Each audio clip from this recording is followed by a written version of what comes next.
नमस्कार, कार्यक्रम ग्लोबल टकमा यहाँहरूलाई स्वागत छ। म नारायण तिमलसना। प्यारा दर्शकहरू, यति बेला दलहरू संघीय र प्रादेशिक निर्वाचनका लागि चुनावी जोड घटाउमा लागेको अवस्था छ। विशेष गरेर कोसँग गठबन्धन गर्ने, कोसँग तालमेल गर्ने, यो एउटा विषय छ। तर यो निर्वाचन नजिकै गर्दा अस्ति शुक्रबार मात्रै सरकारले नागरिकता विधेयक पास गरेको छ। यो पास गरिसकेपछि कतै खुशियाली छ भने कतै विरोधका स्वरहरू पनि सुनिएको छ र भनिन्छ कि मुलुकको राष्ट्रियता, अखण्डता र स्वाभिमानमा गम्भीर आँच आउँछ यो विधेयक पास भइसकेपछि भनेर भनिएको छ। हुन त प्रतिनिधि सभाले पास गरेको छ, राष्ट्रिय सभामा पनि यसको छलफल भएको छ, तर राष्ट्रिय सभामा पनि यसको केही विरोध भएको अवस्था छ। सत्ता गठबन्धनमै रहेका दलका नेताहरूले यसको विरोध गरेका छन्। नागरिकता विधेयक किन हतारमा पास गरियो, यसलाई किन छलफलमा ल्याइएन, यो विषय अहिले उठेको छ र सँगसँगै चुनावी तालमेलका लागि सत्ता गठबन्धन भित्रै रहेका दलहरूले वाम गठबन्धनको कुरा गरेका छन्। यता भर्खरै मात्र विशेष गरी निर्वाचन आयोगमा 179 दर्ता नम्बर भएको दल जनता प्रगतिशील पार्टी, जो हृदेश त्रिपाठीले नेतृत्व गरिराख्नु भएको छ, त्यसको यो दलले पनि चुनावी प्रदेश र संघीय निर्वाचनका लागि चुनावी तालमेल र गठबन्धन गर्नको लागि उसले केन्द्रीय पदाधिकारीको बैठक गरेको थियो शनिबार मात्र र वरिष्ठ उपाध्यक्ष शिवजी यादवको नेतृत्वमा संयोजकत्वमा 3 सदस्यीय वार्ता समिति पनि गठन गरेको छ। अब यो पार्टी कसरी अगाडि बढ्दैछ, यो पार्टी दर्ता हुँदाखेरि उसले गरेका कुराहरू उसले कतिको कार्यान्वयनमा ल्याएको छ, उसले नागरिकता विधेयकका विषयमा उसको धारणा के छ, आज समग्र विषयमा कुराकानी गर्नेछौँ। मसँग हुनुहुन्छ जनता प्रगतिशील पार्टीका वरिष्ठ उपाध्यक्ष डाक्टर शिवजी यादव। स्वागत छ डाक्टर साहब। नमस्कार। आरामै हुनुहुन्छ? ठिक छ। म पहिला पार्टीबाटै सुरु गरौँ है। प्लिज। अस्ति तपाईहरू केन्द्रीय पदाधिकारीको बैठक बस्नुभयो हो, भर्खर अस्ति शनिबार यो बिचमा ग्याप नै भइसकेको थियो, किन अध्यक्षजी क्षेत्रमा पनि भ्रमणमा हुनुहुन्थ्यो। त्यसले गर्दाखेरि र अहिलेको संसद जुन चलिरहेको थियो त्यसमा व्यस्तता भएको कारणले यो बिचमा बैठक चाहिँ बस्न सकेन। तर निर्वाचन आइसकेकोले अब केही निर्णयहरू लिनुपर्ने हो, किन राजनीति अब एकदम पेचिलो मोडमा पुग्दैछ। त्यसले गर्दा हामी अस्ति शनिबार अपरझट भनौँ केन्द्रीय कमिटी फुल बोलाउन नसके पनि पदाधिकारीको बैठक बसेर त्यसले अब केन्द्रीय कमिटीले अनुमोदन गर्ने गरी अहिलेलाई हामीले केही निर्णयहरू गर्यौँ। भनेपछि देश दौडामा डुल्दै गर्दा, स्थानीय तहको निर्वाचन फेस गर्दै गर्दा एक्लै जाने सम्भावना छैन भन्ने पार्टीले देख्यो। होइन, कुरो के छ भने अहिले एक्लै जाने छैन भन्दा पनि अहिले देशको जुन अवस्था छ र सरकार नै निर्माण जुन किसिमले एउटा गठबन्धनको हिसाबले चलिरहेछ र यो गठबन्धनको महत्त्व जुन किसिमले दर्शाइँदैछ, सङ्घीयता, प्रजातन्त्र, गणतन्त्र अहिलेसम्म भएको उपलब्धिलाई जोगाउनलाई हामी चाहिँ नि यो गठबन्धन नगरी हुँदैन भन्ने खालले सरकार नै टिकाउनलाई जब त्यस्तो अवस्था आइलाग्यो भनेदेखि निर्वाचन त निश्चय पनि त्यसैलाई केन्द्रीकृत गरेर जबसम्म यो अहिलेको उपलब्धि जुन छ त्यसलाई जोगाउने एउटा खालको त्यसको चाहिँ स्वामित्व लिन सक्ने खालको दलहरूको उपस्थिति जोडदारसँग संसदमा हुँदैन तबसम्म त यो उपलब्धि जोगाउन त गाह्रो देखिएको छ। त्यसले गर्दा यी गठबन्धन गर्नलाई मात्रै एक्लै नहिँडिकन सँगै हिँड्न मात्रै नभइकन अहिलेको सङ्घीयतामा भएको उपलब्धि, अहिलेको संविधानमा भएको उपलब्धिहरू जुन छ त्यसलाई जोगाउनलाई आउँदो निर्वाचनमा कुन दलहरू गम्भीर छन्, कसको चाहिँ विचार अहिलेसम्मको उसमा उपयुक्त छ र कसरी बढ्दा यो देशमा शान्ति स्थिरता कायम हुन्छ, राजनीतिक स्थिरता कायम हुन्छ, शान्ति हुन्छ, जसले गर्दा सुशासन र प्रगतिको बाटोमा, विकासको बाटोमा अगाडि बढ्नलाई सहज हुन्छ भन्ने एउटा चाहिँ अहिले जनताले त्यतापट्टि सोचिरहेको छ। देशलाई पनि त्यही चाहिएको छ। हो, त्यो कुरोमा गम्भीर भएर हाम्रा दलले अहिले अब सबै दलसँग गएर अहिले गइहाल्ने चुनावमा भन्नुभन्दा पनि यो जुन राष्ट्रको अहिले समस्या छ त्यसलाई कसरी हामीले सम्बोधन गर्ने र कुन किसिमले अगाडि बढ्ने निर्वाचनमा कसरी जाने जनताको सामुन्यमा त्यसको गम्भीरता बुझेर गठबन्धन निर्माण जुन हुन्छ त्यसमा चाहिँ कतै न कतै एउटा गठबन्धन नभइकन यो देशको निकास पाउन गाह्रो छ। गठबन्धन नभइकन देशको निकास पाउन गाह्रो छ भन्दै गर्दा यो गठबन्धनले नै देशको निकास दिन्छ भन्ने आधार तपाईहरुले के देख्नुभयो तपाईको पार्टीले? होइन, यो गठबन्धनले नै देशको निकास दिन्छ भन्दा पनि अब गठबन्धन भएन भनेदेखि जुन किसिमले हामी यही ठाउँमा कुरा गरेर निर्वाचनमा स्थानीय निर्वाचनमा जाने गर्दा म यही कुर्सीमा बसेर स्वतन्त्र उम्मेदवारको मैले यहाँ स्वतन्त्र उम्मेदवार हुनुपर्छ, स्थानीय तहमा स्वतन्त्र उम्मेदवार नै मत दिनुस् भन्ने हिसाबले पनि मैले जनतालाई आह्वान गरेका थिएँ। किनभने हामी त्यसका पक्षधर हौँ। स्थानीय सरकार दलीय हिसाबले होइन कि त्यो चाहिँ स्थानीय व्यक्तिहरूको उनीहरूले मन पराएका व्यक्तिले त्यो ठाउँको विकास निर्माण त्यो सबै आफ्नो जुन छ सञ्चालन गर्नलाई ल्याउने त्यो आधार हो, त्यस्तालाई गरौँ भनेर भनेका थिएँ। आज संसदीय प्रतिनिधि सभाको निर्वाचन र प्रादेशिक निर्वाचनमा हामी पुग्यौँ। अब फेरि अहिले जुन किसिमले त्यतिखेर मैले जुन भनेको थिएँ झन्डै झन्डै जनताले त्यो कुरोलाई स्वीकार गरे, आत्मसात गरे, देखियो। स्वतन्त्र उम्मेदवारीहरू जिते र त्यतापट्टि हौसिए। तर अब जुन संघ प्रदेशको चुनाव छ यसमा फेरि त्यही विमले त्यही मनोविज्ञानले काम गरेर स्वतन्त्र मात्रै जितेर देशले निकास पाउँदैन। किनभनेदेखि अब यो प्रतिनिधि सभा भनेको प्रदेश सभा भनेको त नियम कानुन बनाएर त्यो राष्ट्रिय राजनीति अन्तर्राष्ट्रिय राजनीति सबैको साँझो पाँचो मिलाउने संवैधानिक र कानुनी हिसाबले बनाउने यी संस्थाहरू हुन्। यो बहुदलीय प्रजातन्त्रमा दलबाहेक अहिलेसम्मको संवैधानिक हिसाबले सरकारको निर्माण पनि त्यही दलकै आधारमा हुन्छ भनेपछि स्वतन्त्रको उपस्थितिले स्वतन्त्रहरूको मात्रै उपस्थितिले कुनै आवाज चाहिँ त्यहाँ आउन सक्छ, तर सम्बोधन गर्ने विधि प्रक्रियाबाट त्यसले चाहिँ नि आफ्नो योगदान दिन सक्दैन।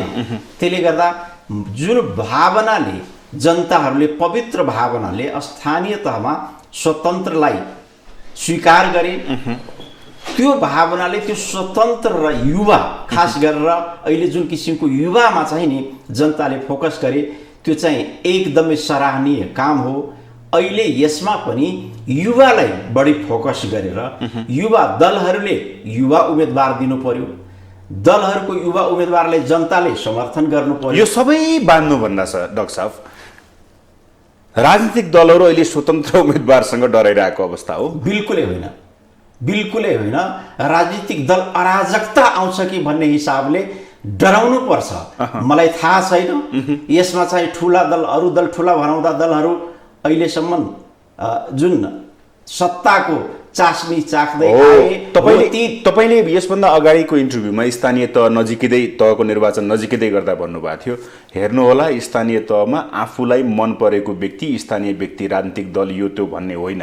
तपाईको भाषा मैले भने थिएँ। अब अहिलेको अवस्थामा जुन गठबन्धनका प्रक्रियाहरू चलिरहेका छन् तपाईको पार्टीभित्र पनि तपाईलाई संयोजक तोकिएको छ होइन वार्ता टोलीको लागि भनेको, ती स्वतन्त्र उम्मेदवारसँग राजनीतिक दलमा वितृष्णा लिएर आएका वितृष्णा देखिएका जनताले स्वतन्त्रलाई जिताउँछन् भन्ने जुन तपाईहरुमा भित्री रूपमा डर छ, त्यो डरलाई चाहिँ हामी जित्नुपर्छ भन्नेले चाहिँ यो गठबन्धन तालमेल गर्नको लागि चाहिँ दलहरू चाहिँ कसिएका हुन् त? त्यसो भए बिल्कुलै होइन, बिल्कुलै होइन। स्वतन्त्रलाई जिताउनै हुँदैन भन्ने हाम्रो नि सोच होइन, तर मनोविज्ञान के हुनु पर्यो भनेदेखि स्वतन्त्रलाई पनि दिनुस् तपाईँ। स्वतन्त्र त स्वाभाविक रूपमा जहाँ दलले त्यस्तो उम्मेदवार दिन सक्दैन कुनै स्वतन्त्र व्यक्ति नै जुन उपयुक्त जनताले देख्छ त्यो आउँछ भने त्यसको विचार त त्यहाँ आउँछ नै, तर मूल धार भनेको देशको समस्या समाधान गर्नलाई दलीय आधार नै हो। त्यो उपस्थिति स्वतन्त्रको जुन छ त्यसले पनि आफ्नो विचार त्यो दल मार्फत नै त्यसले त्यहाँ संस्थागत गराउन पाउँछ। प्रधानमन्त्री त स्वतन्त्र कोही भएर आउने बित्तिकै म दावेदारी दिन्छु प्रधानमन्त्री दिन त पाउँदैन। सबभन्दा ठुलो दल जुन भएको हुन्छ त्यसैले दावेदारी दिन पाउँछ। भनेपछि त्यो अहिलेको जुन किसिमले आएको छ स्वतन्त्र आइसकेपछि त्यसैले कायापलट गरिहाल्छ त्यो चाहिँ बिल्कुलै अहिलेको यसमा संसदीय निर्वाचनमा आएको सांसदले विचार राख्न सक्छ। आउनु पनि पर्छ, आउँछ पनि, तर स्थानीय सरकार र प्रतिनिधि सभा र प्रदेश सभाको प्रकृति फरक छ, काम फरक छ। त्यसले गर्दा यसमा आउँछ नै स्वतन्त्र, आउँछ नै, आउनु पनि पर्छ, तर त्यसले जुन किसिमको जनतालाई एक किसिमको आकांक्षा महत्वाकांक्षा भन्छ, यसरी हामी चाहिँ देशको कायापलट गराइदिन्छौँ, त्यो चाहिँ सम्भव त्यो स्वतन्त्र उम्मेदवारी मार्फत छैन, दल मार्फतै हुन्छ। ओके, त्यसो भए अब मलाई बताइदिनुहोस्, तपाईँ संयोजक हुनुहुन्छ, अस्ति भर्खर निर्णय भएको छ, छलफल अगाडि बढाएको छ? भर्खर अस्ति भयो। अब हिजो अध्यक्षज्यूको संसदमा व्यवस्थाले गर्दा हिजो हामी बस्न सकेनौँ। सायद तपाईँको आज इन्टरभ्यू पछि हामी अब 11 बजेपछि फेरि बस्नेछौँ। कारण बसेर अगाडि कसरी अब हाम्रो यो अहिले जुन अस्ति गठन भयो त्यो केही अब यी दलहरूको बारेमा कसरी अगाडि बढ्ने, यहाँ त विभिन्न किसिमको गठबन्धन भनेपछि विचारधारा भन्छ, सिद्धान्त भन्छ, सबै भन्छ। तर तपाईँले अघि भन्नुभयो नि, सुरुमा भन्नुभएको थियो नि, संविधानको रक्षा, अफ ट्र्याकमा गएको संविधानलाई ट्र्याकमा ल्याउने, हरेक दृष्टिकोणबाट चाहिँ हामी चाहिँ असफल हुन लागेका थियौँ, त्यो ट्र्याकमा आयो होइन। अब भनेपछि यो ट्र्याकमा ल्याउन त गठबन्धनले साथ दियो, एमालेलाई चाहिँ यसले ट्र्याकभन्दा बाहिर लग्यो भनेर आरोप पनि लगाइयो।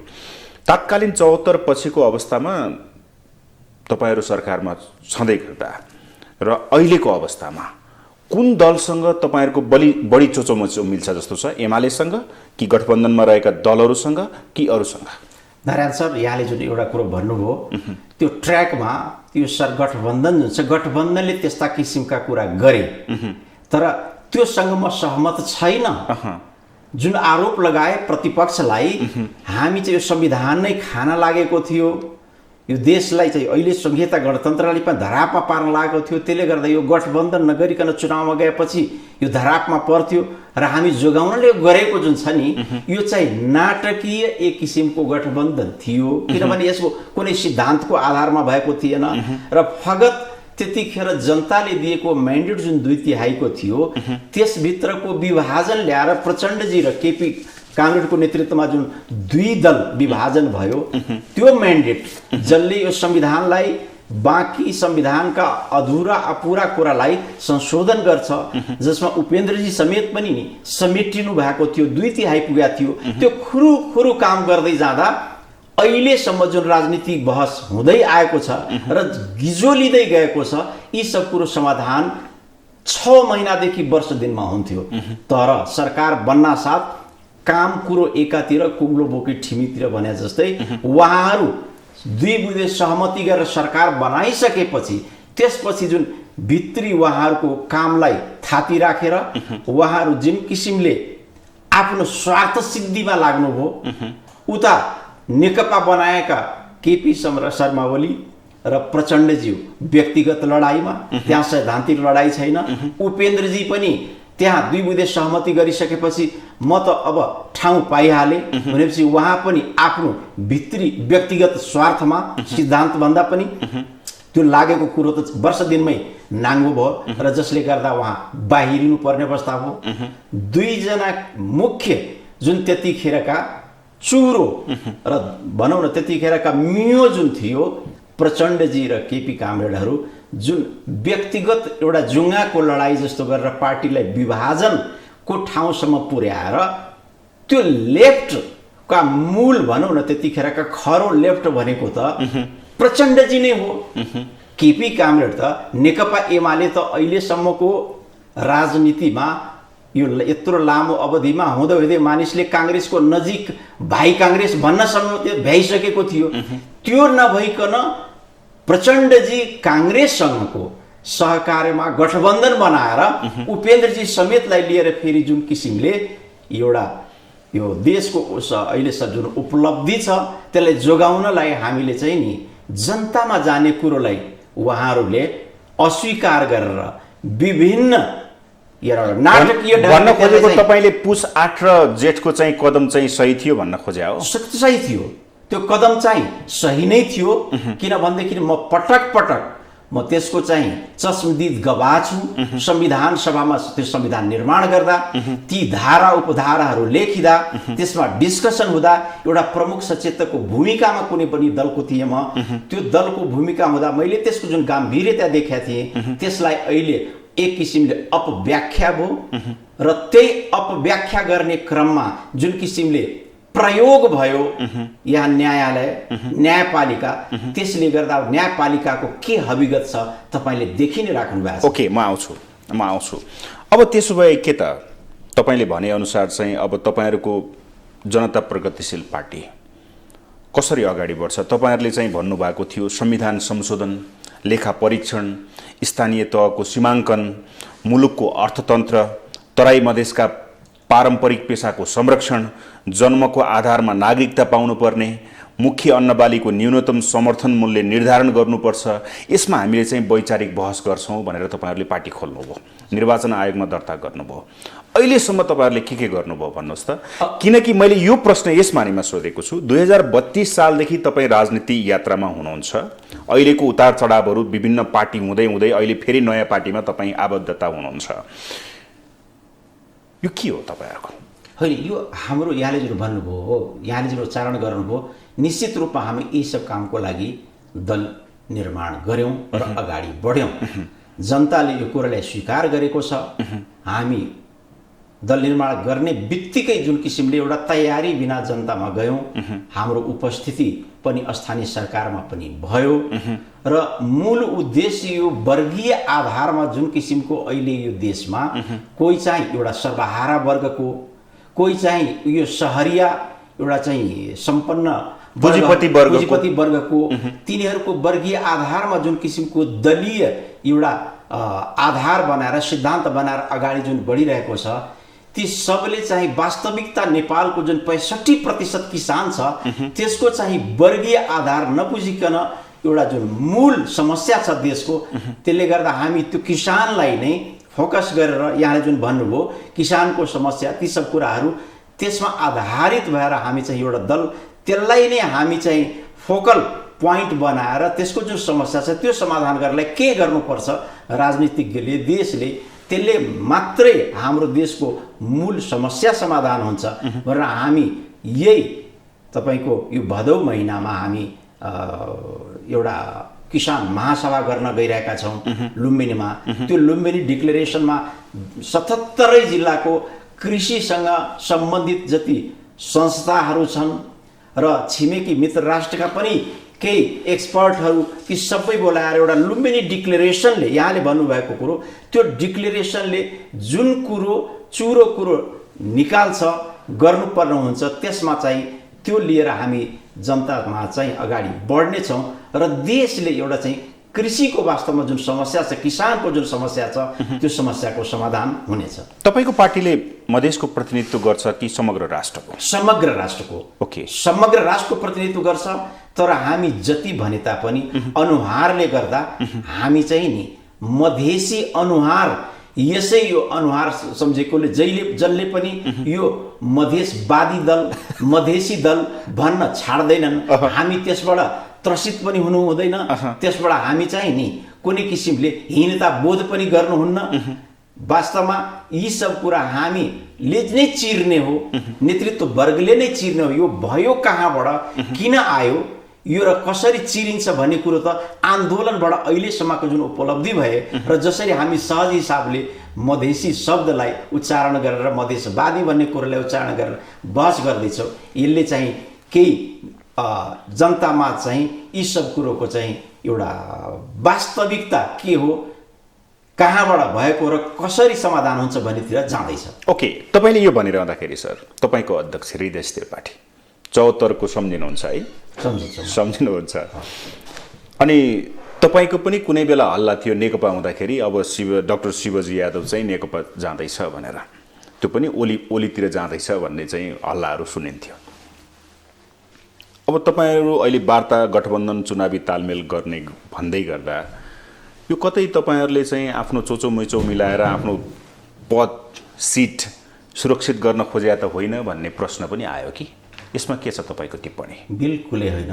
यहाँले भन्नुभएको नेकपा तिर जाँदै हुनुहुन्छ भन्ने मेरो जुन हल्ला थियो त्यो चाहिँ गलत थिएन। म गएकै थिएँ, प्रवेश गरि नै सकेका थिएँ। हृदय त्रिपाठीज्यू उहाँ पार्टीमा जानुभएको थिएन। उहाँ एउटा चाहिँ त्योभन्दा पहिले चुनावमै ७७को चुनावमा उहाँ संसदीय निर्वाचनमा स्वतन्त्र समूह भएर एउटा तालमेल गरेर लड्नु भएको थियो। सूर्य चिन्हबाट नै लड्नु भएको थियो र म नेकपामा प्रवेश गरि नै सकेकोले र अहिले यो कार्यदल बन्दा मेरो नेतृत्वमा बन्दाखेरि स्वाभाविक रूपमा मानिसलाई लाग्न सक्छ यो चोचो मोचो मिलाएर कहीँ एमाले सँगै त्यो जाने एउटा बाटो त खोजिरहेको होइन। तर बिल्कुल तपाईँ विश्वस्त हुनुहोस्, हाम्रो लागि जतिकै यो देशको समस्या समाधानको लागि जतिकै नेकपा एमाले सँग कुरा गर्नुपर्नेछ त्यत्तिकै नेपाली काङ्ग्रेससँग पनि अथवा लोसपासँग अथवा जसपासँग यो राष्ट्रिय राजनीतिमा अगाडि आएका दल जुन छन् यीसँग त छँदैछ। यो बाहेक जो सिनमा छैनन् साना साना दलहरू, ती दलहरूलाई समेत अहिलेको यसमा साँच्ची भन्नुहुन्छ भनेदेखि अबको अहिलेको निर्वाचन भनेको एक किसिमले यो पनि मिनी संविधान सभा नै हो। संविधान सभाले पुरा गर्न नसकेको काम त हामीले संसदबाट नै गर्ने भनेपछि त्यो गम्भीरतालाई लिएर यी दलहरू जतिखेर संविधान सभामाबाट संविधान जारी गर्दा विरोध गर्दै थिए, यी दलहरूलाई समेत यही मौका हो, निर्वाचनमा भाग लिनुहोस्, के छ समस्या त्यो चाहिँ एउटा चाहिँ म्यानिफेस्टो बनाउनुहोस्, एक छाता मुनि बसौँ र अगाडि जनतामा जाउँ, बहुमत ल्याउँ र संविधान संशोधन गरौँ, देशलाई सही ट्र्याकमा लगाऊ। ओके, सही ट्र्याकमा त ल्याउने जनता प्रगतिशील पार्टी आम जनताले 179औं दर्ता नम्बर छ, यत्रो दलमा तपाईँहरू पनि पर्नु भएको छ। यो डेमोक्रेटिक छ, यो लेफ्टिस्ट छ, यो के हो, यसको विचार के हो? यो बिल्कुल तपाईँले यहाँले भन्नुभएको जस्तो यो डेमोक्रेटिक छ। समाजवादी हामीले भइ नै हाल्यौँ। समाजवादी सिद्धान्तमा आधारित हामी चाहिँ एकदमै प्रजातान्त्रिक पार्टी हो। मधेसवादी भनिहाल्नुभयो यहाँले, मधेस अनुहार नै मधेस छ, मधेस भूगोल नै यस्तो छ, त्यहाँका जनता प्रजातन्त्रमाथि विश्वास गर्छ। यदि आज मधेसको जनताले प्रजातन्त्रमाथि विश्वास नगरेर साँच्चै नै यहाँले भनेको जस्तो लेफ्टिस्टलाई बढी बढावा दिएको भए जतिखेर माओवादी इन्सर्जेन्सी त्यतिखेर सुरु भएको थियो, माओवादी द्वन्द्वको साँच्ची भन्नुहुन्छ भनेदेखि एउटा त्यसलाई ठाउँमा पुर्याउन, निकासमा पुग्नलाई जोड यदि कुनै क्षेत्र वर्ग जातीय समूहले गरेको हो भनेदेखि त्यो मधेसको जनता नै हो, मधेसी समुदाय नै हो। तिनीहरूले माओवादीलाई त्यस्तो अवस्थामा पनि प्रवेश गर्न त्यहाँ दिएन र उहाँ जब प्रवेश गर्न खोज्यो, प्रवेश गरेपछि यस्तो दबाव सिर्जना भयो जसले गर्दा 12 बुँदे सहमतिमा पुगेर उनीहरू ल्यान्डिङ गर्नुपर्ने अवस्था आयो। अब मलाई बताइदिनुहोस्, सत्ता गठबन्धनभित्रै वाम गठबन्धन भनेर भनिएको छ, यो गठबन्धनका बारेमा तपाईँको केही धारणा छ? तपाईँको पार्टीको धारणा? तपाईँहरूले पनि गठबन्धन तालमेलको त कुरा गरिराख्नु भएको छ, त्यो वाम गठबन्धनभित्र अथवा वाम लोकतान्त्रिक गठबन्धन भनिएको छ सत्ता गठबन्धनको, तपाईँहरूको सिद्धान्त पनि त अलिअलि त मिल्ला नि, त्यतातिर जाने सम्भावना छ कि छैन? अहिले नारायणजी यहाँ कुनै सिद्धान्तको आधारमा गठबन्धन भएको छैन, नहुनेवाला छ। म एकदम भिजुअलाइज गरिरहेको छु, निकट भविष्यमा चुनाव आइ नै सक्यो, चुनावको मुखमा जुन किसिमले नेतृत्वहरूको उसबाट आवाज आउँदैछ, यसले विशुद्ध देशलाई द्विदलीय व्यवस्थामा लाने, ध्रुव दुईटा निर्माण गर्ने, एउटाको नेतृत्व काङ्ग्रेसले गर्ने, जसलाई डेमोक्रेटिक प्रजातन्त्रवादी भनौँ लोकतान्त्रिक गठबन्धन बन्ने, अर्को वाम गठबन्धन बन्ने, त्यसको नेतृत्व नेकपा एमाले गर्ने र यसरी गरिसकेपछि जनताको मनोविज्ञान यो जुन चुनावमा छ यस किसिमले दुई ध्रुवमा बाँधिन्छ, जसले गर्दा अहिलेसम्म विभेद यहाँ जुन भएका छ, पीडित जनसमुदायहरू जुन छन्, विभेदमा परेका समुदाय जुन छन्, जसले संविधान सभाबाट आफ्नो उपलब्धि हासिल गरे, केही कुरो संविधानमा लेखन गर्न लगाए र त्यसलाई संस्थागत गर्नु छ र बाँकी जुन संशोधन मार्फत अगाडि बढ्नु छ त्यसलाई डिरेल गर्नलाई अहिलेको जुन व्यवस्था छ त्यसलाई एउटा चाहिँ नि उपलब्धि छ, त्यसले डिरेल गर्नलाई समाप्त पार्ने एउटा एक किसिमको षड्यन्त्र तहत यो सब हुँदैछ। त्यसको चाहिँ झझलको अहिले भर्खर अस्ति प्रचण्डजीले जुन जनकपुरमा गएर भाषण गर्नुभयो, त्यहाँ त म आउँछु। समाजवादी केन्द्रको भनेपछि यो सब कुरोले यो मर्निङ सोज द डे भन्छ, त्यो यो सबैको झझलको हो। उहाँहरूले अहिलेको उपलब्धि जुन छ त्यसैलाई यी दलहरूलाई पचेको छैन। संविधान सभामा आउने बेलामा माओवादीको जनयुद्ध, मधेस आन्दोलन, आदिवासीको आन्दोलन, यी सब पिछडा वर्गको आन्दोलन, दलितको आन्दोलन, यो सबले जुन एक खालको वातावरण सृजना गरेर काङ्ग्रेस र एमाले पनि बाध्य भएर आन्दोलनमा आउनु पर्ने भएको थियो, जसको बलमा संविधान निर्माण हो। त्यतिखेर उहाँहरूको मनसाय यो थिएन यस्तो खालको संविधान जारी गर्ने, तर बाध्यतावश गर्नुभयो। अहिले चाहिँ फेरि पनि एक किसिमको वातावरण सृजना गरेर दुई दल दुवै ध्रुव भएपछि दुईटैको मनसाय उस्तै हो भनेपछि जब संविधान सभामा आउँदाखेरिको यी दलहरू जुन उत्पन्न भएका थिए, यी सबलाई साइजमा ल्याइसकेपछि त्यही हिसाबले अगाडि गर्ने र संविधानलाई डिरेल गर्ने। ओके, स्थानीय तहको निर्वाचनलाई आधार मान्दा अब आसन्न निर्वाचनका लागि म विशेष गरी मधेसमा अलिकता तपाईँले अघि भन्नुभयो त्यो प्रश्न सोद्धाखेरि त्यो मधेसी भनेर मैले सोधेको छैन, तर मधेसमा प्रतिनिधित्व गर्दाखेरि मैले यो प्रश्न राखेको छु। त्यसमा मलाई सोध्न अलि अनिच्छा छ, अनिच्छा हुँदाहुँदै पनि सोध्दैछु। मधेसमा बन्न सक्ने गठबन्धन, सम्भावित गठबन्धन तपाईँ के देख्नुहुन्छ? नारायणजी, बन्नुपर्छ। अहिले वास्तवमा भन्नुहुन्छ भनेदेखि मैले अहिले भर्खरै जुन भने यो दुई ध्रुवमा बाँडेर जुन किसिमले संविधानलाई डिरेल गर्न खोज्दैछ त्यसको रक्षार्थ अहिले जति यो बीचमा तिक्तता भए तापनि मधेसवादी दल, मधेस केन्द्रित दल जुन भन्ने गरेका छन्, खास गरेर नामै लिँदा लोसपा, जसपा, हाम्रो जनता प्रगतिशील पार्टी, रेशम चौधरीजीको पार्टी, इभेन बाबुरामजी पनि अहिलेसम्म त जसपा छँदै नै हुनुहुन्छ, उहाँ पनि दल निर्माण गर्ने क्रममा हुनुहुन्छ। उहाँले जुन किसिमको एउटा अहिले प्रचण्डजी माथि दबाव सृजना गरेर फेरि पनि समाजवादी केन्द्र एउटा निर्माण गराउने तहमा पुग्नलाई भित्री उहाँले होमवर्क गर्दै हुनुहुन्छ। म उहाँलाई पनि आग्रह गर्छु, यति छिटो तपाईँ त्यसरी फड्को मार्नुभयो भनेदेखि तपाईँकै फड्कोले गर्दा हिजो जुन किसिमको उहाँ चाहिँ विद्वान व्यक्ति हुनुहुन्छ, सैद्धान्तिक आधारमा एनालाइसिस गर्न सक्नुहुन्छ, उहाँ दूरदृष्टि पनि, उहाँ धेरै अगाडि के हुनेवाला छ भन्ने पनि देख्नुहुन्छ। तर त्यो हुनेवाला कुरो देशको लागि कति त्यो चाहिँ सही, देशको हितमा, त्यो चाहिँ कुरोलाई लागू गर्नुको सट्टा हुनेवाला मात्रै बुझेर हुँदैन।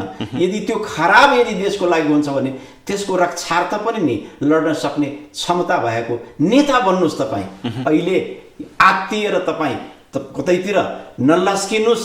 तपाईँ जुन उद्देश्यले जसपामा जानुभएको थियो त्यो उद्देश्यमा यदि उपेन्द्र यादव बाधक हो भनेदेखि त्यो कुरो त तपाईँले अहिले भन्दै हुनुहुन्छ, हो सबैको माझमा, यी परिवर्तनकारीको माझमा बनाउनुहोस् र एउटा थर्ड मियो खडा गर्नुहोस् जसले यी दुईटै दललाई साइजमा ल्याओस्।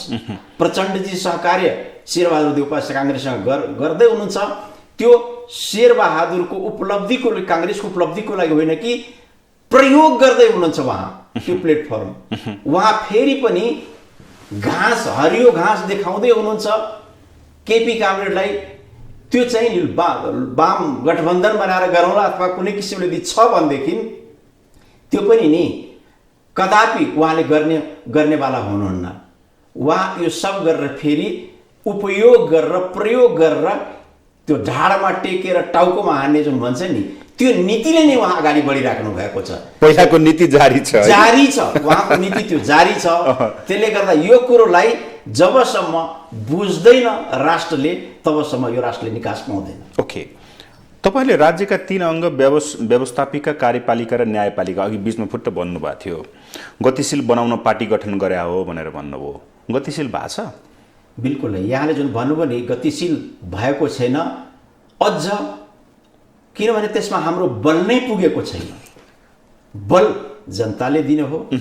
हामी मुद्दा उठान गरेका छौँ, निर्वाचन मार्फत इजल भनौँ न जनताले विश्वास गरेपछि आउने हो। र भनिहाले अहिले स्वतन्त्र भन्दा अलि माथिको एउटा कुरा डाक्टर साहब, जनताले त विश्वास गर्ने, व्यक्तिहरूलाई, समाजसेवामा समर्पितहरूलाई सबै गर्ला, स्थानीय तहको। तर केन्द्रीय निर्वाचन, प्रदेश निर्वाचन भनेको त अलिकति फरक पाटो हुन्छ। तपाईँहरू प्रत्येक वर्ष जस्तो दल परिवर्तन गर्दै गर्दै गर्दै गर्दै आएका नेताहरू, आफ्नो स्वार्थ पुरा नभएपछि अर्को नयाँ पार्टी पनि गठन गर्न नचुक्ने नेताहरूलाई जनताले कसरी विश्वास गर्ने? नारायणजी, तपाईँले सही कुरो भन्नुभयो। आम जनताको मुखमा यही कुरो छ। म जनतालाई तपाईँ मार्फत नै आह्वान गर्न चाहन्छु, यो कपाल फुलेका यो यति वर्षको मेरो अनुभव, उहाँहरूले सबै आफ्नो अनुभवको त्यो देखाइसक्नुभयो। सबैले पाखा लगाउनुहोस्। तपाईँ दललाई एउटै कुरो आह्वान गर्नुहोस्, तपाईँ अहिलेसम्म जे उपलब्धि गर्नु त्यसको रक्षा त हाम्रै लागि हो, युवावर्गको लागि हो। युवा उम्मेदवारी सबै दलले देओस्, आफ्नै दलबाट देओस्, युवा उम्मेदवारी देओस्, सक्षम उम्मेदवारी देओस्। जनताले त्यो कुरोलाई पत्याउँछ, बुझ्छ भने ती दललाई दिन्छ। कुनै ठाउँमा गलती, कमी, कमजोरी हुन्छ त्यहाँ स्वतन्त्र युवालाई दिन्छ। त्यसले गर्दा मेरो तपाईँकै यो कार्यक्रममा मार्फत आह्वान छ, हामी निर्णय गर्न जाँदैछौँ। हामी आफ्नो दलमा कम्तीमा 75% उम्मेदवारी युवा नै दिन्छौँ। हामी यो पक्का खालि एउटा अनुभवको साटासाटको लागि केही बुजुर्ग पनि आउनुपर्ने हुन्छ। त्यसलाई जनताले ल्याओस् नल्याओस्, तर हामी एउटा सैद्धान्तिक हिसाबले उपस्थितिको लागि उम्मेदवारी दिउँला। कोही चाहिँ नि त्यस्ता जाला, तर हामी युवा उम्मेदवारी दिन्छौँ, जनतालाई आह्वान गर्छौँ। युवालाई नै तपाईँ चाहिँ जहाँबाट जुन दलले युवालाई उम्मेदवारी दिँदैन त्यसलाई पाखा लगाउनुहोस्। दलीय व्यवस्था छ, सुधार गर्ने दलले नै हो। दलमा यदि युवाको उपस्थिति भयो भनेदेखि वास्तवमा एउटा कोर्स लिन्छ। नत्र भने जुन किसिमले तपाईँले अघि नै जुन उच्चारण गर्नुभयो, व्यवस्थापिका, न्यायपालिका, कार्यपालिकाको हविगत र त्यसबाट जुन विश्वास उठिसकेको छ, यो नेपाली जनताको सहनशीलताले नै आज यहाँ चाहिँ एक किसिमको शान्ति, अमन, चैन कायम छ। नत्र भनेदेखि अराजकता भइसक्थ्यो। यदि यो निर्वाचन मार्फत हामीले त्यो ट्र्याकमा जानलाई, युवालाई हामीले अगाडि ल्याउन सकेनौँ भनेदेखि, दल मार्फत सकेनौँ भने जुन किसिमले अहिले आर्मीलाई समेत गिजोल्न पुगिरहेको छ। होइन, मेरो प्रश्न कहाँ हो भने तपाईँहरूलाई किन विश्वास गर्ने भनेको कि प्रत्येक पटक दल परिवर्तन गर्दै आइराख्नु भएको छ, तपाईँहरूलाई के आधारमा विश्वास गर्ने भन्न खोजे? होइन, हामीले, मैले त भने हामीले जुन मेनिफेस्टो विश्वास नगर्नुहोस् तपाईँ चाहिँ नि, हामीले बढाएको जुन मेनिफेस्टो छ हाम्रो त्यसमा विश्वास लाग्दैन। हामीले व्यक्तिलाई तपाईँ, म त भनिहालेँ नि, त्यही भएर हामी जुन परिवर्तन गर्न आए, मलाई पनि तपाईँ म दिउँला उम्मेदवारी। मेरो मेनिफेस्टो र अहिलेसम्म गर्दै जुन आएका यसमा 100% सबै त खराब त छैनन्। कोही न कोही त यसभित्र केही न केही त राम्रा पनि छन् भनेपछि तपाईँ छान्नुहोस् यसभित्र। म खराबभित्र परेँ, मलाई तपाईँ पाखा लगाइदिनुहोस्। ओके, ठिक छ। अब त्यसो भए बताउनुहोस् न त, यो परिस्थितिमा अब तपाईँहरू लड्दै जाँदा तपाईँहरूले भन्नुभयो कि 75% युवा हामीले दिन्छौँ भनेर भन्नुभएको छ। भर्खरै पार्टी गठन भएको छ, तपाईँहरूको सङ्गठन विस्तारदेखि लिएर स्थानीय तहमा पनि तपाईँहरूले फेस गरिसक्नुभयो। यसलाई आधार मान्दाखेरि आसन्न निर्वाचनमा तपाईँहरूको अपेक्षा के छ?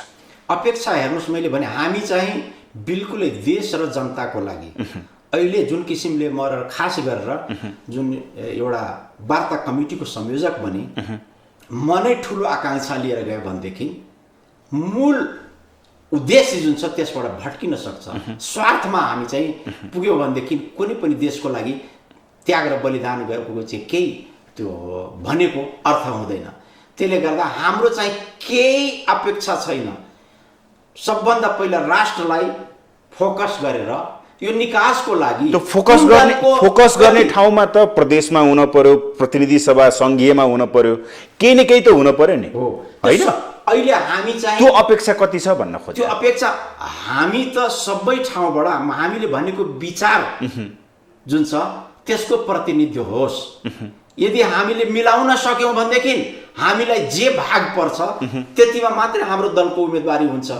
होइन भनेदेखि त्यो उम्मेदवारी हामीले नि यदि हाम्रो विचारसँग सहमत हुन सकेन, गठबन्धन बन्न सकेन, हामी एउटा उसमा जान सकेनौँ भनेदेखि हामीले सङ्गठन जहाँसम्म बनाएका छौँ ती जिल्लाहरूमा, त्यति ठाउँहरूमा, ठाउँहरूमा हाम्रो उम्मेदवारी हरेक ठाउँमा। कति जिल्लामा छ अहिलेसम्म हामी 17 ठाउँमा, 17 जिल्लामा हामी। त्यो 17 जिल्ला भनेको कहाँ कहाँ हो? होइन, 17 जिल्ला भनेको बढी चाहिँ मधेस केन्द्रित जिल्ला नै हो। तपाईँको 2 नम्बर प्रदेशदेखि लिएर 3 नम्बर 4 नम्बर अब सम्म छ र यो 1 नम्बरमा पनि हामी उम्मेदवारी झापाबाट पनि दिन्छौँ। ओके, ठिक छ। तपाईँहरूको उद्देश्य अपेक्षा पुरा होस्, यो पार्टीगत रूपमा अलिकता छोडौँ। तपाईँहरूले सुरुदेखि उठाउँदै आएको एउटा कुरा, संविधान जारी भयो 72 को संविधान जारी भइसकेपछि धेरै नागरिकले नागरिकता पाउन सकेनन्। 75 मा विधेयक पेश भयो तर पनि पास गर्न सकिएन। लगभग 4 वर्षपछि त्यो पनि विधेयक फेरेर यो गठबन्धन सरकारले अर्को विधेयक लिएर आएर यसलाई पास गरेको अवस्था छ बहुमतले। तपाईँहरू त खुसी हुनुहुन्छ होला है? होइन, यो कुरो त हामीले ज्ञापन पत्र नै प्रधानमन्त्रीजीलाई बुझाएका थियौँ। जुन कुरो संविधान जारी गर्ने बेलामा त्यति गम्भीरताका साथ संविधानमै लेखियो त्यसलाई त संविधान जारी हुन साथ तुरन्त कानुन बनाएर लागू गरिसक्नु पर्ने थियो। यति ढिलो हुनु नै हुँदैन थियो। तर यसैमा राजनीति गर्दै आए, चलखेल गर्दै आए। अहिले चाहिँ जे निर्णय भएको छ संसदबाट त्यो चाहिँ स्वागत योग्य छ, यो हुनुपर्छ। अलि हतारमा भयो भन्ने लाग्दैन? बिल्कुलै होइन, यो हतारमा होइन। यस्तै गरी हतार भयो भनेर केही समय लिउँ भन्दै चाहिँ भइसकेको पनि यो त नेकपा एमालेको सरकारले नै यो कुरो ल्याइसकेको थियो। ल्याइसकेको कुरोलाई त्यहाँ विरोध गरेर सरकार नै त्यतिखेर ढालियो। सरकार ढालिसकेपछि यो सरकार आयो, त्यो सरकार ढालिसकेपछि त्यतिखेर अध्यादेशको रूपमा पनि ल्यायो त्यो सरकारले। त्यसलाई फेरि अदालतले गिजोल दियो। त्यही अदालत फेरि निर्णयमा पुग्यो, होइन यो चाहिँ संविधान तहत जारी गर्नुपर्ने चिज रहेछ, यो ठिकै छ। त्यो हुँदा 6 महिना घर्किसकेको थियो। भनेपछि टेस्टेड भइसकेको छ नि। यहाँ त संविधानलाई यो नदिनु भनेको संविधानको अपव्याख्या गर्नु हो, संविधानको चाहिँ नि इन्कार गर्नु हो, संविधानलाई इन्कार गर्नु हो। त्यसले गर्दा प्रदेश र संघीय निर्वाचन आउँदै गर्दा राजनीतिक दलहरूले जस लिने नाउँमा होडबाजीमा कतै त्रुटि त भएको छैन भन्ने प्रश्न पनि छ कि? अब यहाँले भनेको कस्तो हुन्छ भने कहिलेकाहीँ अब ठ्याक्क त्यही बेलाको बोली जस्तो हुन्छ। अब अहिले तपाईँले भनेको यो कुरोलाई धेरै मानिसले, लोसपाले यसलाई एउटा चाहिँ नि सरकारमा जाने हतियारको रूपमा चाहिँ नि प्रयोग गरेर लोसपाल महन्त ठाकुरजीले यो गरेको त होइन, एउटा न्यू खोजेको त हो। त्यो यो न्यू बनाएर हामीले उपलब्धि गऱ्यौँ, अब हामी लोकतान्त्रिक गठबन्धन बनाएर जाउँ भन्ने खालको पनि एउटा चर्चा भन्छ नि आम पब्लिकमा छ।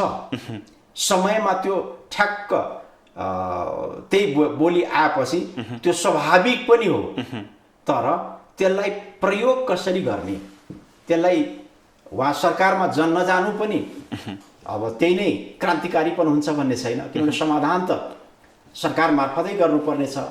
भनेपछि मधेसमा विशेष राजनीति गर्ने, मधेसमा नभएर राष्ट्रिय दल त राष्ट्रिय दलै हो, लोसपाले बढी फाइदा लिन खोजेको छ जस्तो लाग्छ तपाईँलाई? होइन, फाइदा लिन होइन कि अब अहिले उपस्थिति जुन किसिमले योभन्दा पहिलाको निर्वाचनमा जसपा र लोसपा जुन फुटेर दुईटा भएको छ, मेन स्टेक होल्डर त जनताले त्यही बुझेको छ, त्यसैको डालोमा मत दिएको हो।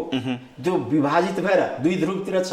एउटा पक्षमा छ भने अर्को पक्षमा छ।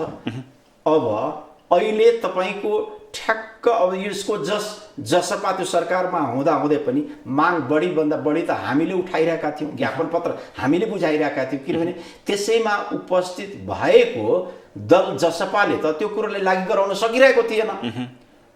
हामीले पनि आवाज उठाउँ, बाहिरबाट प्रतिपक्ष सरकारमा बसेर नागरिकता विधेयक पास गराएको छ। जसपाले किन नलिने? होइन, जसपाले नै गर्न सकेको भए त उनले कुरा अघि नैदेखि त्यो कुरोलाई उठाउँदै आउनु पर्थ्यो नि। त्यसलाई खोइ त हामीले किन दबाब दिनुपर्ने अवस्था पुग्यो? हामी ज्ञापन बुझायौँ, लोकसभाले पनि ज्ञापन बुझायो, दबाब दियो। यस सबैको दबाब स्वरूप त्यसपछि एउटा बल पुगेर अब आसन्न निर्वाचनमा कुन दललाई फाइदा हुन्छ त? लोकसभा जसपा तपाईहरू कसलाई? यो राष्ट्रलाई आसन्न निर्वाचनमा यसले देशलाई फाइदा हुन्छ। तपाईँ विश्वस्त हुनुहोस्, यो नेपालको नागरिकको हकमा भएको छ, न यो मधेसीको हकमा छ, न यो पहाडीको हकमा छ, न हिमालीको हकमा छ। यसबाट आम नागरिक जो अहिलेसम्म पीडित थिए त्यसलाई फाइदा हुनेछ। त्यसले गर्दा यो देशलाई फाइदा हुन्छ, कुनै एउटा दललाई फाइदा हुने छैन। तपाईँले हेर्नु भएको छ है विधेयक के पास भयो भनेर? अब विधेयक तपाईँ हजुर एउटा यस्तो व्यक्ति हो जसले अङ्गीकृत नागरिकता लिँदाखेरि पनि समय सीमा तोक्नुपर्छ भनेर वकालत गर्ने व्यक्ति हो तपाईँ, हो कि होइन? हो, म चाहिँ नि म ढाँट्दिनँ। जतिखेर सरिता गिरिजी ले चुच्चे नक्सामा विरोध गर्नुभएको थियो त्यतिखेर जुन किसिमले एउटा राष्ट्रियताको खरो हिसाबले नि त्यहाँ व्याख्या भइरहेको थियो, सबै एक नागरिक त्यतिखेर सचेत थिए, चेतनशील थिए। त्यतिखेर वास्तवमा मलाई लागेकै हो यस्तो ठाउँमा पुग्ने कम्तीमा प्रावधान नागरिकता भने अपरिहार्य हो कुनै पनि देशको नागरिकलाई, तर कसलाई दिने कस्तोलाई दिने त्यो अधिकार भन्ने कुरो जुन छ नि, यी सब कुरोको अलि गहन व्याख्या भएरै हुनुपर्छ भनेपछि त्यतिखेर जुन एमाले उठाइरहेको थियो हो मलाई लागेकै हो। मलाई त्यही कुरोले लागेर म त्यतिखेर नि जुन किसिमले सरिता गिरिजी त्यतिखेर एक किसिमले त गल्ती नै गर्नुभएको हो नि उहाँ। त्यहाँ उहाँको आवाज उठाउनु पर्ने थियो पनि आफ्नो चित्त नबुझेको दलमा उठाएर दल मार्फत आउनु पर्ने थियो, तर त्यो सबै सीमालाई नाघेर जुन किसिमले एउटा राष्ट्रको विरुद्धमा खडा हुनुभयो त्यो त सबले आँखाले देखिरहेको थियो नि। छिमेकी मुलुकबाट आएको आएको बुहारीको कारणले गर्दा कहीँ उतापट्टिको उसको ममता त होइन भनेपछि हो यी सब कुरोको अधिकार कतिसम्म दिने बुहारीलाई, जसले चाहिँ राष्ट्रियताकै उसमा चाहिँ यसले प्रभाव पार्न सक्छ भने यी सब विचार गरेर दिनुपर्छ भन्ने मेरो बुझाइ छ, भनाइ छ। र अहिले पनि व्यक्तिगत रूपमा म त्यो कुरोसँग अहिले पनि म अडिग छु, म सहमत छु। दलको विचार एउटा होला, विदेशी महिलाले विवाह लगत्तै नागरिकता पाउने अहिलेको विधेयकमा। ठिक छ, यो अहिले जुन छ यहाँ तपाईँले अघि सरिता गिरीको उदाहरण दिनुभयो, हो केही छ कि भन्ने, त्यसकारण चाहिँ त्यसलाई चाहिँ केही सीमा तोकौँ भनेर तपाईँले लबिङ गरिराख्नुभयो। तर अहिलेको नागरिकता विधेयक विदेशी महिलाले विवाह लगत्तै नागरिकता पाउने, यो चाहिँ वास्तव व्यावहारिक समस्या जुन यहाँ देखिएको छ, जुन किसिमले महिला खास गरेर हाम्रो समाजमा हाम्रो खुल्ला सिमाना नेपाल र भारत बीच यस्तो वैवाहिक सम्बन्धहरू हुन्छ। भारतबाट नेपाली पुरुषले युवाले विवाह गरेर महिलालाई लिएर आयो भने त्यो महिलाले आजको भोलि नागरिकता पाउने। तर नेपाली महिला, यो प्रश्न आउँछ कि नेपाली महिलाले भारतीय मूलको पुरुषसँग विवाह गर्दा उसले 7 वर्ष कुर्नुपर्ने, यो कुन इन्टेन्सनमा ल्याइएको छ भनेर चाहिँ प्रश्न गम्भीर आएको छ। यसले चाहिँ मुलुकको राष्ट्रियता, अखण्डता र स्वाभिमानमा गम्भीर आँच पुग्न सक्छ। यहाँ जुन किसिमले यो बहस लामो समयदेखि यो बहस हुँदै आयो र तपाईँले भर्खरै कोट्याउनु, मैले नै बोलेको कुरो, मैले नै त्यसमा त्यो गरेको कुरो, बेला बेलामा त्यस्ता किसिमको कुरोहरू आउने गर्छ। तर वास्तवमा जुन किसिमको यो बढीभन्दा बढी विवाह हुने चलन भारत र नेपालकै उसमा छ, पहिलादेखि थियो। यो विधेयकले लिएर आएको यो ऐनमा लागू भयो भने यसले असर गर्छ कि गर्दैन? यसले असर यहाँले भने जस्तो जुन किसिमको छ कुरो उठान होला, केही त्यस्तो आउला, तर त्यसले निर्णायक कुनै त्यस्तो चाहिँ तात्विक असर गर्दैन। राष्ट्रियताको सवाल भोलि अर्को बुहारी सरिता गिरी जस्तो जन्मिन सक्ने सम्भावना छ कि छैन? सरिता गिरी जस्तो जन्मिन सक्छ, तर सरिता गिरीको पनि विचार त त्यसले चाहिँ केही प्रभाव विचार उठ्यो, त्यसको चाहिँ खण्डन भयो, देश त निर्णयमा लियो नि एउटा। त्यसले गर्दा सरिता गिरी कुन ठाउँमा पुगी? त्यसले गर्दा विचार आउन सक्छ, त्यो आएर नि त्यसले खराब गर्दैन देशलाई, झन्झन त्यसले चाहिँ बलियो बनाउँछ, राष्ट्रियताको जगलाई यसले बलियो बनाउँछ। व्यक्तिले चाहिँ कुनै पनि व्यक्तिले एलियो दिँदैमा त्यो समूहबाट आउने प्रतिनिधित्व जुन हुन्छ त्यो ठाउँमा त्यसले यो राष्ट्रिय अखण्डता, राष्ट्रको भनौँ न सार्वभौम सत्तामा कुनै पनि किसिमको हो बेला बेलामा यी कुरोमा प्रश्न उठ्ने खालको प्रश्नहरू आउन सक्छ, तर त्यसले चाहिँ नि विखण्डनपट्टि लाँदैन, सार्वभौम सत्ता माथि कुनै किसिमको खतरा भन्दा पनि झन् यसले चाहिँ जगाउँछ, बलियो बनाउँछ। ओके, त्यसो भए अहिले जुन नागरिकता ऐन 2063ले 46 मसान्तसम्म भनेर चाहिँ जुन 64सम्म निवेदन दिने भनेर 1,90,000लाई नागरिकता दियो, त्यसपछि 72 सालको संविधान जारी भइसकेपछि ती पछिका जुन युवाहरू थिए उनीहरूले नागरिकता नपाएर धेरै समस्या थियो। यो वंशजका आधारमा नागरिकता नपाएका व्यक्तिहरू धेरै थिए। अब यो ऐन प्रतिनिधि सभाबाट त पास भयो, राष्ट्रिय सभाबाट पास हुनुपर्ने, फेरि प्रतिनिधि सभामा आउनुपर्ने, त्यसपछि राष्ट्रपतिले गर्नुपर्ने, त्यसलाई ऐनमा बदल्नुपर्ने, नियावली बनाउनु पर्ने काम त धेरै छ नि। निर्वाचन नजिकै छ, यो छिटै सम्भावना छ? निर्वाचन पछि हुन्छ कि निर्वाचन अगाडि नै यो सम्भावना देख्नुहुन्छ तपाईँ? संसदले गर्नुपर्ने काम निर्वाचन हुनुभन्दा अघि नै यदि गर्न सकेन भनेदेखि दाल में कुछ काला है भन्छ नि, फेरि पनि यो विधेयकलाई कुनै पनि किसिमले प्रयोग गरेर तपाईले भनेको जनतालाई झुक्क्याउने र खास गरेर मधेसीलाई झुक्क्याउने, आदिवासी जनजातिले झुक्क्याउने षड्यन्त्र तहत हुन्छ। त्यसले गर्दा मलाई लाग्दैन नेताहरू, दलहरू यस्तो गम्भीर मुद्दालाई यस्तो गम्भीर समयमा जहाँ आज संसार कुन किसिमले हल्लिरहेको छ, तेस्रो विश्वयुद्धको संघारमा छ, नेपाल भौगोलिक हिसाबले कस्तो संवेदनशील ठाउँमा छ, सानो झिल्कोले डढेलो लाग्न सक्छ। त्यसले गर्दा यो विधेयकलाई त्यो गम्भीरताले हेरेन र यसलाई फेरि पनि एउटा फगत चुनावीको हिसाबले प्रयोग गर्न खोज्यो भनेदेखि त्यो चाहिँ त्यसको मूल्य राष्ट्रले लामो समयसम्म चुकाउनु पर्ने हुन्छ। दिल्ली जानुभयो एकजना नेता गठबन्धनकै, आउनुभयो, नागरिकता विधेयक पास भयो, जनकपुर जानुभयो, यो हामीले धेरै लबिङ गरेर पास भयो। तपाईहरुलाई त गाह्रो पर्ने भयो त। अब यहाँ तपाईले भन्नुभएको दिल्ली अब आम जनताले बुझिसके। दरबार हुँदासम्म एक खालको पर्दा थियो, हालाकि त्यो पनि दिल्लीबाट टाढा थिएन, तर यो पर्दा उग्रियो। अब यी सबै जनताले हेर्न पाए।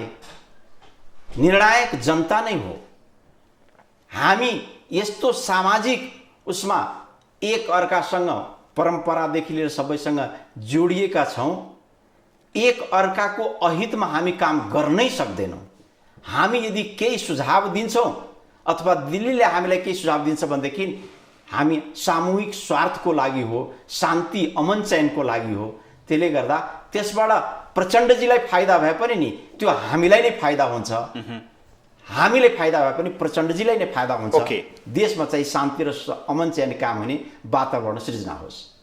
अब अन्तिममा एउटा प्रश्न सोध्छु म, पोलिटिकल तपाईको पर्सनल कुरा म गइन, एउटा कुरा मात्रै सोध्छु। उपेन्द्र यादवलाई तपाईले कसरी चिन्नुभयो? उपेन्द्र यादवलाई मधेस आन्दोलन कसरी चिन्नुहुन्छ? राजनीतिक हिसाबले तपाईँ भन्नुहुन्छ भने उहाँलाई त माओवादीको एउटा सेटेलाइटको हिसाबले प्रचण्डजीको उहाँ एक किसिमको सेटेलाइट मध्य प्रदेशमा हुनुहुन्छ। म चुरो रूपमा त्यसरी नै बुझ्छु र त्यो किसिमले चुनावमा फेरि प्रयोग गर्न खोजियो र मैले भनेको गठबन्धनमा अहिले पनि त्यो सब बुझ्दा बुझ्दै पनि देशको समस्या समाधानको लागि मधेसीहरूको गठबन्धनभित्र सबै आउनुपर्छ, किनभने जनताले भित्रको त्यो सबै कुरो बुझिसकेको छैन। अहिले केही कुरो सबैले मिलाएर लानु परेको छ। त्यो नगरिकन फेरि पनि उहाँ जुन किसिमले एउटा समाजवादी केन्द्र बनाउने हिसाबले बाबुरामजी र प्रचण्डजी, माधवजी लागिराख्नु भएको छ र उहाँलाई एउटा अलग राखेर फेरि सेटेलाइटको रूपमा देशभित्र राखेर छुट्टै राखेर प्रयोग गरेर फेरि यो देशको राजनीति गिजोल्न खोज्नु हो भनेदेखि देश गम्भीर खतरनाक मोडमा पुग्नेछ। हृदय त्रिपाठी कस्तो नेता? हृदय त्रिपाठी उहाँ विद्यार्थी कालदेखि नै एउटा सुझबुझ भएको राजनीतिक चेतना भएको व्यक्ति, उहाँ त्यो बेलादेखि अहिलेसम्म मुद्दाको उठान सशक्त रूपमा उठान गर्न सक्ने, त्यसको लागि सङ्घर्ष गर्न सक्ने, लड्न सक्ने र कहिले पनि स्वार्थ व्यक्तिगत भन्न जेसुकै भने पनि सरकारमा उपस्थितिको हिसाबले स्वार्थी भने पनि उहाँ आफ्नो व्यक्तिगत स्वार्थभन्दा पनि राष्ट्रको स्वार्थलाई सर्वोपरि माथि राखेर राष्ट्रको हितको लागि जहिले पनि काम गर्ने नेता हो। धेरै धेरै धन्यवाद छ डाक्टर साहब। धन्यवाद, यहाँलाई पनि धन्यवाद। उहाँ हुनुहुन्थ्यो जनता प्रगतिशील पार्टीका वरिष्ठ उपाध्यक्ष डाक्टर शिवजी यादव। हवस् त, आजको लागि कार्यक्रम ग्लोबल टक यति नै। सम्पूर्ण टिमसहित मलाई पनि आज्ञा दिनुहोस्। नमस्ते।